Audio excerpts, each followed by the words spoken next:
कार्तिक महात्म 16वां अध्याय। राजा पृथु ने कहा, नारद जी, यह तो आपने महाप्रभु शाकड़ की बड़ी अद्भुत कथा सुनाई है। कृपया कर आप यह बतलाइए कि उस समय राहु उस पुरुष से छूटकर कहाँ गया। जब राजा पृथु ने देवऋषि नारद से ऐसा प्रश्न पूछा तो देवऋषि ने कहा, उससे छूटने पर वह बर्बर नाम का विख्यात हो गया और मानो नया जन्म पाकर उसने अपने आप को धन्य माना तथा वह धीरे धीरे जलंधर के पास गया। वहां जाकर उसने शाकड़ जी की चेष्टा कही। उसे सुनकर दैत्यराज को बड़ा क्रोध आया और उसने सब दैत्यों को सेना सजाने की आज्ञा दी। काल नेमी और शुंभ निशुंभ आदि सभी महाबली दैत्य तैयार होने लगे। एक से एक महाबली दैत्य करोड़ों की संख्या में निकलकर युद्ध के लिए संबद्ध हो गए। महाप्रतापी सिंधु पुत्र शिवजी से युद्ध के लिए निकला। उसके आगे महर्षि शुक्र और छिन्न सिर राहु हुआ। फिर तो उसी समय जलंधर का मुकुट खिसक कर पृथ्वी पर गिर पड़ा। आकाश में मेघ छा गए और बड़े अपशगुन हुए। उधर इंद्र आदि सब देवताओं ने एकत्र होकर कैलाश पर जाकर शिवजी के पास पहुंचकर सारा वृत्तांत कहा और यह भी कहा कि आपने जलंधर से युद्ध करने के लिए जो भगवान विष्णु को भेजा था वह उसके वशवर्ती हो रहे हैं तथा लक्ष्मी सहित जलंधर के अधीन होकर उसके घर में निवास करते हैं। अब देवताओं को भी उससे यहाँ निवास करना पड़ रहा है। अब वह सागर पुत्र आपसे युद्ध करने के लिए आ रहा है, अतएव आप उसे मारकर हमारी रक्षा कीजिए। देवताओं से यह सब सुनकर शाकड़ जी ने भगवान विष्णु से पूछा, हे ऋषिकेश, युद्ध में आपने जलंधर का संहार क्यों नहीं किया और वैकुंठ को छोड़कर आप उसके घर कैसे चले गए हैं। यह सुनकर भगवान विष्णु ने हाथ जोड़कर नम्रतापूर्वक शाकड़ से कहा, उसे आपका अशिवा लक्ष्मी का भाई होने के कारण नहीं मारा है। वह बड़ा ही वीर व देवताओं के अजय है। मैं सत्य कहता हूँ कि उसे कोई भी नहीं मार सकता।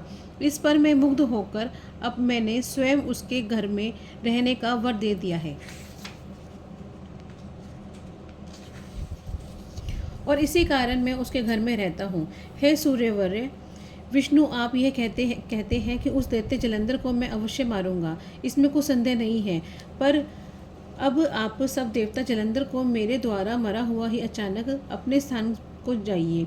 अब शाकड़ जी ने ऐसा कहा तो सब देवता संदेह रहित होकर अपने स्थान को चले गए। ठीक उसी समय पराक्रमी जलंधर अपनी विशाल सेना के साथ कैलाश पर्वत पर घेरकर सिंहनाद करने लगा। दैत्यों के नाद और कोलाहल से शिवजी क्रुद्ध हो गए। उन्होंने अपनी नंदी आदि गणों को उसके साथ युद्ध करने की आज्ञा दे दी। कैलाश पर्वत के समीप भीषण युद्ध होने लगा। दैत्य अनेकों प्रकार के अस्त्र शस्त्र बरसाने लगे। मेरी मृदंग, शंख और तीरों, तर्क, हाथी घोड़े, रथों के शब्द से पृथ्वी कांपने लगी। युद्ध में कट कर मरे हुए हाथी घोड़े और पैदलों पर पहाड़ सा लग गया, जिससे कि युद्ध भूमि और भी आगमय हो गई। दैत्यों के आचार्य भी शुक्राचार्य जी अपनी मृत संजीवनी विद्या से सब दैत्यों को जिलाने लगे। यह देखकर शिवजी गण व्याकुल हो गए और उनके पास जाकर सारा वृत्तांत सुनाया। उसे सुनकर भगवान रुद्र के क्रोध की सीमा न रही। वह अपने भयंकर रूप से दिशाओं को प्रज्वलित करने लगे।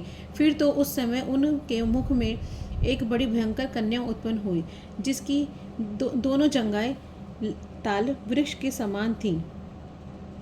वह युद्ध भूमि में जाकर सब असुरों का चर्वण करने लगी। तब युद्ध भूमि में इस प्रकार विचरते हुए सब शुक्र जी के समीप पहुंची और उन्हें शीघ्र ही अपने उदर में विलुप्त कर लिया। फिर स्वयं ही अंतर्ध्यान हो गई। शुक्र के गुप्त हो जाने से दैत्य का मुख मलिन पड़ गया और वह युद्ध भूमि छोड़कर भाग गए। इस पर उनके शुंभ निशुंभ और कालनेमी आदि सेनापति ने अपने भागते हुए वीरों को रोककर शिवगणों पर बड़ा कठिन प्रहार करना आरंभ किया। और ऐसा ही शिवजी के नंदी आदि वीर गणों ने भी, जिनके गणेश और स्वामी कार्तिकेय भी थे, अपने गणों को रोक कर दैत्यों से भीषण युद्ध करना आरंभ कर दिया। 16वां अध्याय संपूर्ण। बोलो कार्तिक महात्म की जय।